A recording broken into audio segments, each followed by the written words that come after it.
Bismillahirrahmanirrahim. Assalamualaikum warahmatullahi wabarakatuh. Perkenalkan, nama saya Indah Lestari, Sarjana Sosial Islam, Master Komunikasi Islam. Pendidikan yang saya miliki adalah Strata 1 dengan program studi Manajemen Dakwah, Strata 2 dengan program studi Komunikasi Penyiaran Islam. Bidang keilmuan yang saya miliki adalah komunikasi penyiaran Islam. Saya merupakan dosen di Universitas Potensi Utama Provinsi Sumatera Utara pada Fakultas Teknik dan Ilmu Komputer, program studi Sistem Informasi. Nah, video ini saya buat untuk memenuhi instrumen pernyataan diri dosen pada unjuk kerja Tridharma Perguruan Tinggi pada bidang pengajaran atau biasa yang disebut dengan PDD UKT PT. Izinkan saya di sini memaparkan mata kuliah yang pernah saya ampu, yaitu 1. Ilmu komunikasi, yang kedua komunikasi bisnis, yang ketiga komunikasi skill, dan yang keempat kepemimpinan dan interpersonal. Adapun mata kuliah yang saat ini saya ampuh adalah mata kuliah ilmu komunikasi dengan 2 bobot SKS. Adapun deskripsi mata kuliah ilmu komunikasi itu sendiri, yaitu mata kuliah ini membahas tentang rujukan teori komunikasi. Mata kuliah ini membekali pengetahuan dan keterampilan mahasiswa dengan mengedepankan penguasaan dalam berkomunikasi. Pengantar ilmu komunikasi ini berkaitan erat dalam berbagai hubungan budaya dan manusia, termasuk komunikasi verbal dan maupun nonverbal, komunikasi tatap muka, dan komunikasi antar budaya. Adapun capaian mata kuliah ilmu komunikasi ini adalah mampu memahami definisi komunikasi, karakteristik komunikasi, dan fungsi komunikasi. Yang kedua, mampu memahami proses komunikasi antar manusia. Yang ketiga, mampu menjelaskan dan mempresentasikan model-model komunikasi dasar. Yang keempat, mampu menjelaskan informasi, pesan, dan makna. Yang kelima yaitu mampu menjelaskan komunikasi nonverbal. Adapun capaian pembelajaran lulusan pada mata kuliah ilmu komunikasi ini yaitu mampu menerapkan pemikiran yang inovatif, kritis, sistematis, dan inovatif dalam konteks pengembangan atau implementasi ilmu pengetahuan, teknologi, dan seni yang memperhatikan dan menerapkan nilai humaniora yang sesuai dengan bidang keahliannya. Kemudian yang kedua, mampu mendokumentasikan, menyimpan, mengamankan, dan menemukan kembali data. Yang ketiga, mampu membuat karya desain yang memiliki nilai estetis untuk menjawab permasalahan yang terjadi di tengah masyarakat, baik media cetak, audio, maupun audio visual. Adapun materi pembelajaran ilmu komunikasi ini ada 9. Yang pertama, definisi komunikasi, karakteristik komunikasi, dan yang kedua, komunikasi antar manusia. Yang ketiga, model-model komunikasi. Yang keempat, informasi, pesan, dan makna. Yang kelima, komunikasi nonverbal. Yang keenam, komunikasi antar pribadi. Yang ketujuh, komunikasi massa. Yang kedelapan, komunikasi dan budaya. Dan yang terakhir adalah komunikasi yang efektif. Adapun metode pembelajaran yang saya gunakan adalah DIA. D itu artinya delivery, di mana melakukan proses penyampaian materi. Pertemuan pertama yaitu adanya kontrak perkuliahan dengan mahasiswa. Yang kedua, membagikan rencana pembelajaran semester atau RPS kepada mahasiswa. Dan poin kedua ada yang namanya interaction atau interaksi. Interaksi yang saya lakukan yang pertama adalah berdoa bersama sebelum memulai perkuliahan. Yang kedua, menyapa atau mengecek kehadiran mahasiswa. Yang ketiga, memberikan semangat dan motivasi kepada mahasiswa. Yang keempat adalah pemaparan motivasi. Yang kelima, diskusi. Dan yang keenam, latihan soal. Dan yang ketujuh, berbagi kelompok atau belajar kelompok. Kemudian yang ketiga, asesmen. Asesmen di sini yang dimaksud adalah penilaian. Penilaian di sini terbagi menjadi 5. Poin pertama adalah kehadiran. Kehadiran ini merupakan poin yang sangat penting karena menentukan bisa atau tidaknya ikut melaksanakan UTS dan UAS. Bobot SKS, bobot persennya 10. Kemudian tugas bobotnya 15%, kemudian memberikan kuis 15%, kemudian ada melaksanakan ujian tengah semester dengan bobot 25%, dan yang terakhir adalah melaksanakan ujian akhir semester dengan bobot 35%. Demikianlah pemaparan yang bisa saya sampaikan. Kemudian akan saya lampirkan dalam video ini, yaitu video pembelajaran mengenai ilmu komunikasi, materi pembelajaran, definisi komunikasi, fungsi-fungsi komunikasi. Terima kasih yang sudah melihat video ini, semoga bermanfaat dan semoga membawa berkah. Terima kasih dan saya tutup dengan billahi taufik wal hidayah. Assalamualaikum warahmatullahi wabarakatuh. Bismillahirrahmanirrahim. Assalamualaikum warahmatullahi wabarakatuh. Waalaikumsalam warahmatullahi wabarakatuh. Selamat malam semuanya. Malam. Apa kabar? Baik. Semua dalam keadaan sehat walafiat ya? Sehat. Oke, motivasi hari ini adalah harus lebih baik dari hari Sebelumnya. Oke. Nah, sebelum kita memulai kelas mata kuliah ilmu komunikasi, alangkah baiknya kita berdoa menurut agama dan kepercayaan kita masing-masing. Doa dimulai.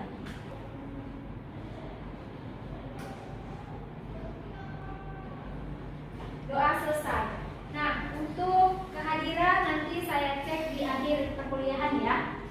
Oke, baik. Hari ini kita masuk ke materi kita yang kedua, yaitu mengenai pengantar ilmu komunikasi.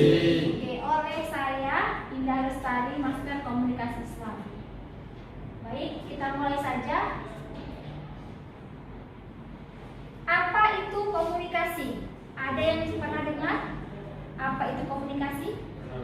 Pernah, tetapi di sini menurut para ahli, Dr. Edward Clinton mengatakan bahwa komunikasi itu sudah merupakan bagian kekal dari kehidupan manusia, seperti halnya bernafas. Contoh, kalau kita nggak bernafas gimana? Apa yang akan terjadi? Kematian akan datang. Ya berhenti semua kegiatan ya kan? Karena tidak bernafas. Sepanjang manusia ini hidup, dia perlu yang namanya berkomunikasi. Oke, next, menurut Profesor Wilbur Stram, beliau mengatakan komunikasi dan masyarakat adalah dua kata kembar yang tidak dapat dipisahkan satu sama lainnya. Sebab tanpa komunikasi tidak mungkin masyarakat terbentuk. Sebaliknya, tanpa masyarakat, maka manusia tidak mungkin dapat mengembangkan yang namanya apa? Komunikasi. Oke. Komunikasi. Kita masuk slide berikutnya. Ketiga, ada 3 fungsi dasar komunikasi menurut Bapak Harold de Laswell. Beliau mengatakan, yang pertama adalah fungsi data komunikasi adanya hasrat manusia untuk mengontrol lingkungan. Hasrat manusia ya. Itu dorongan ya. Hasrat itu dorongan kan? Dorongan dari dalam diri manusia. Kemudian yang kedua adalah fungsinya upaya manusia untuk dapat beradaptasi dengan lingkungannya. Yang ketiga adalah upaya manusia untuk melakukan yang namanya transformasi warisan sosialisasi. Saya mau tanya, apa yang dimaksud dengan transformasi? Perubahan. Oke, perubahan. Perubahan apa? Ya, perubahan misalnya dalam berkomunikasi. Berkembang. Iya, orang dulu berkomunikasi melakukan apa? Pakai apa? Surat ya. Nah, transformasi sekarang di era digital memakai namanya handphone medianya dengan menggunakan aplikasi WhatsApp. Itulah dia namanya transformasi warisan sosialisasi. Nanti kita lihat. Next, slide berikutnya ini dia. Tadi kan saya tanya sejarah manusia berkomunikasi. Tahun 4000 Masehi, 4000 sebelum Masehi, ada yang sudah lahir? Belum. Ya. Di situ katanya tanah liat itu bertulis di Sumeria, di Mesopotamia. Ada yang sudah pernah ke sana? Belum, tapi pernah dengar. Oke. Atlantis. Next, 3000 sebelum Masehi, huruf kuno di Mesir. Huruf kuno hanya orang yang paham saja bisa membaca huruf kuno. Next, 1800 sebelum Masehi katanya ada alfabet Tunisia. Next, 1000 sebelum Masehi ada yang namanya huruf Yunani kuno. Next, 600 sebelum Masehi ada yang namanya huruf Latin. Ada yang bisa baca huruf Latin? Arab gundul gitu kan? Ah, itu namanya Arab Latin, tulisan Latin, tulisan sambung. iya kayak bisa sambung. Bisa. Huruf Latin. Kemudian kita masuk di 600 Masehinya. Tadi kan sebelum Masehi, sekarang di Masehinya. Iya, katanya di situ percetakan pertama di Cina. Pernah dengar pepatah gejala Ilmu sampai di sampai Cina. ke negeri Cina.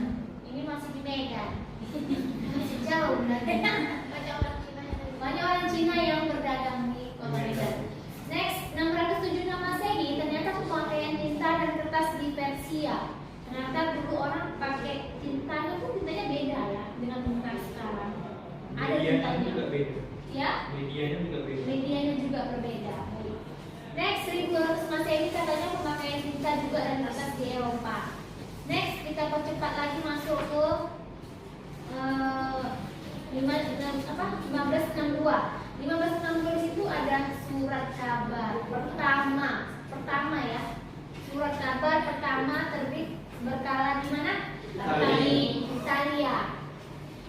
Oke.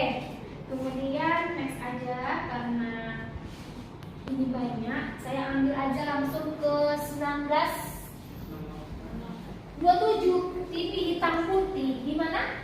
Di Amerika Serikat. Ya, AS itu Amerika Serikat. Ada yang sudah pernah ke negara adidaya? Insyaallah Bu. Ya, Amerika Serikat aja tahun 1927 baru ada hitam putih.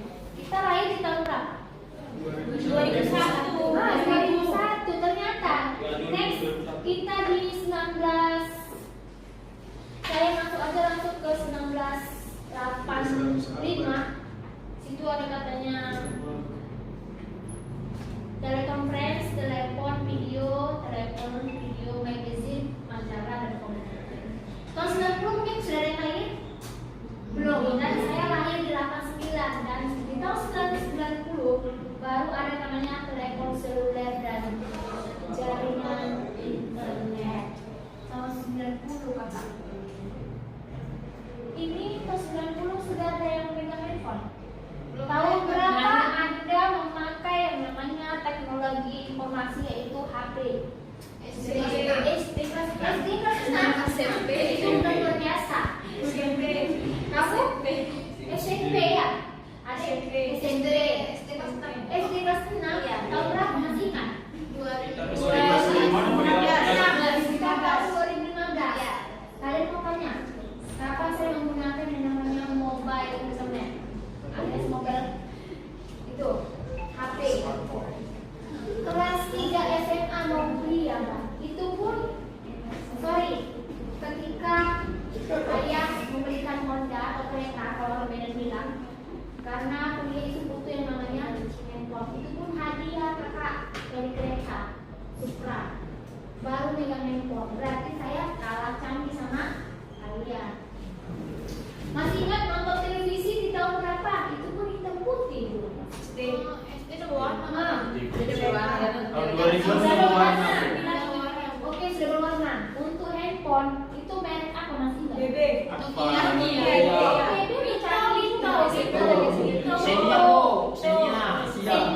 Sony. Asia.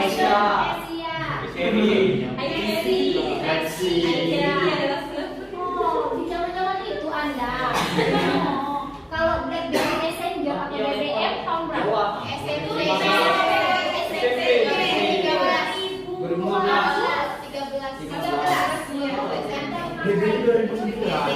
Itu mau diparat-paratkan harus ada kan? Yang kerja kan BBM itu kalau apa cuma pinmu berapa?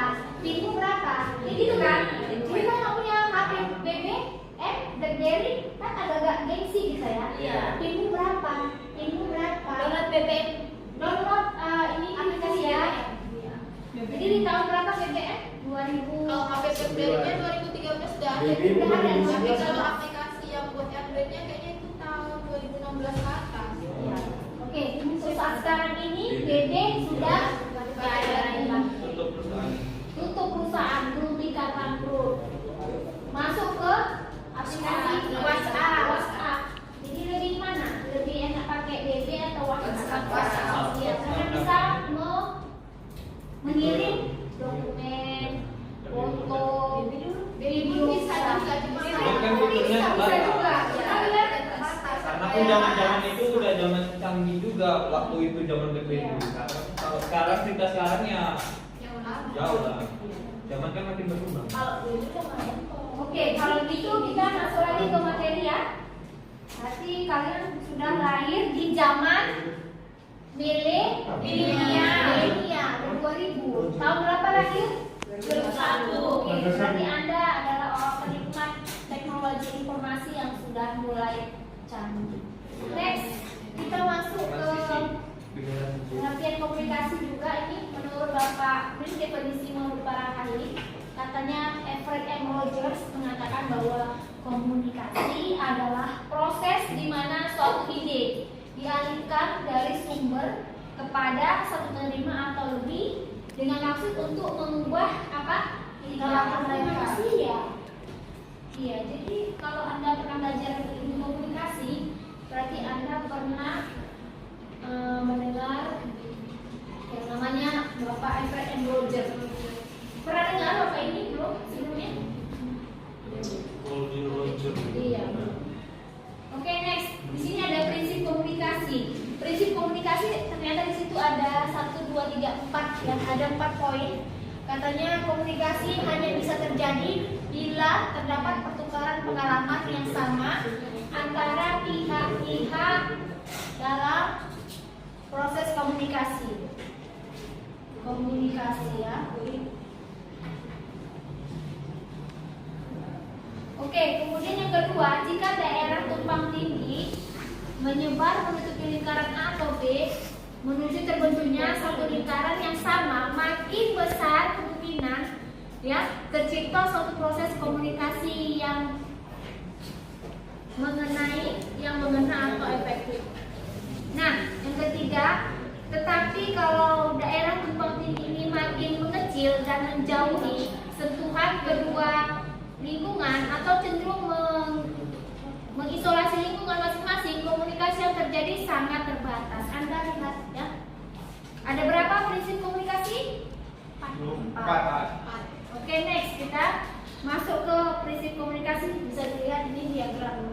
Ya, di situ ada gambar A, ada B. Mereka sedang apa? Saling apa? Berinteraksi.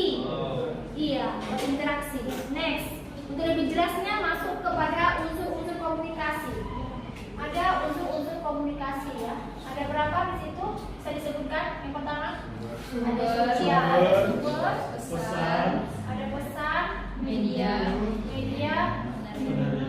penerima, efek, Feedback atau umpan balik. Jadi kalau Anda apabila sudah melakukan poin yang 5 ini, Anda sudah melakukan namanya komunikasi. Pernah dengar sumber itu nama komunikasinya apa? Istilah dalam komunikasi itu adalah orang yang menyampaikan pesan disebut komunikator, pesan atau message. Ada pesan yang disampaikan. Yang ketiga media apa misalnya? Media elektronik,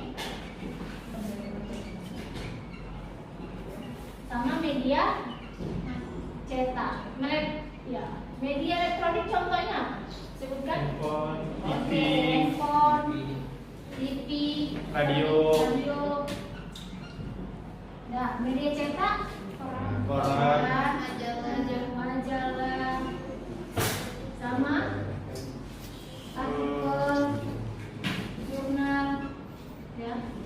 Oke, penerima ini disebut apa? Komunikan. Pintar, komunikan. Orang yang menerima Besar. efek itu artinya apa? Manfaat. Dampak atau efek ya, efek samping apa? Pengaruh. Oke, terakhir feedback apa itu? Balasan atau umpan Balik. Iya. Jadi inilah dia maksud daripada unsur-unsur komunikasi. Ada 1, 2 sumber besar, media, penerima, efek, dan feedback. Oke. Sampai sini ada yang mau ditanyakan? Jelas ya? Iya. Jelas Bu. Cukup jelas Bu. Oke, kalau jelas, tugas Anda adalah cari maksud dari 4 macam konsep teori yang di atas. Ada self awareness, self acceptance, self actualization, dan self disclose. Jadi ini tugasnya adalah mencari definisi dan sebutkan 1 contoh masing-masing. Oke? Sampai sini bisa dipahami? Ada yang kurang? Karena sudah paham dan sudah mengerti, maka pertemuan kita tutup sampai sini dulu. Terima kasih atas partisipasinya, dan absen akan saya lihat. Nanti Diki, Alisa tulis nama-nama yang tidak hadir ya, biar supaya absen. Baik. Oke, terima kasih. Saya tutup dengan ini topik wal hidayah. Assalamualaikum warahmatullahi wabarakatuh. Selamat malam.